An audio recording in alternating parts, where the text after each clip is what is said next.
हेर्नु साथीहरू, आज चाहिँ म बिहानको यो घुङ्गी पकाउँदैछु है। करेला, लौका अनि घुङ्गी अनि त्यसपछि च्याउ पनि मिलाएको मैले घुङ्गीमा।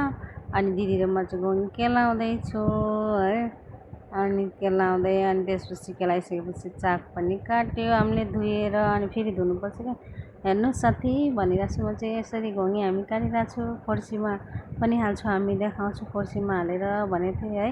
मैले भिडियो बनाउनु चाहिँ पाएन, अनि फर्सीमा तरकारी चाहिँ खाएको देखाएँ है। फर्सी हालेको यसरी चुस्नु है साथीहरू भनेर म चाहिँ सिकाउँदैछु कि अहिले त प्राइज त सिकाउनु पर्दैन है। अहिले त सबलाई प्राइज त आउँछ है। सबलाई भन्दा मतलब कुनैले खान्छ कुनैले खाँदैन है। त्यस्तो नराम्रो कमेन्ट चाहिँ नगर्नु, किरा खाएको जात भनेर है। अनि म चाहिँ यत्तिका भात तगडा खा भनेर देखाइरहेको छु यसरी। तर तगडाको मात्रै नि यत्तिका भात, तर खानु चाहिँ सक्दिनँ। अनि खाँदैछु, भिडियो बनाउँदैछु।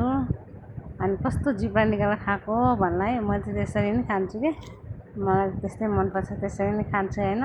अनि देखाउँछु यसरी नै खान्छु भनेर म चाहिँ देखाउँदै खाँदै गरेको है। अनि घुङ्गी पनि चुसेर देखाउँदै रहेछु। चुस्न आउँदैन भने साथीहरू यसरी नै चुस्नु होला है। म चाहिँ यसरी नै चुस्छु भन्दै म चाहिँ गफ हान्दै खाँदै गरेको छु। यस्तै खाने भनेर देखाइरहेको छु।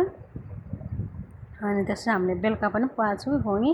अनि बेलुकाको चाहिँ हामीले टमाटर हालेर बनाएको, बिहान चाहिँ फर्सी हालेर, अहिले चाहिँ टमाटर। अनि प्रायः जस्तो कसैले उयसमा पनि हाल्छ कि चामलको पिठो। अनि हामीले पनि हाल्नु त। आज चाहिँ टमाटर र फर्सीमा बनाएर पकाएको घुङ्गी। मसला दिदीले चाहिँ हाल्दै हुनुहुन्छ क्या मसलाहरू चाहिँ। अनि हामीले मसला हाल्दैछु, बाले खुर्सानी मसला पाकिसकेपछि मात्र हामीले घुङ्गी हाल्ने हो क्या।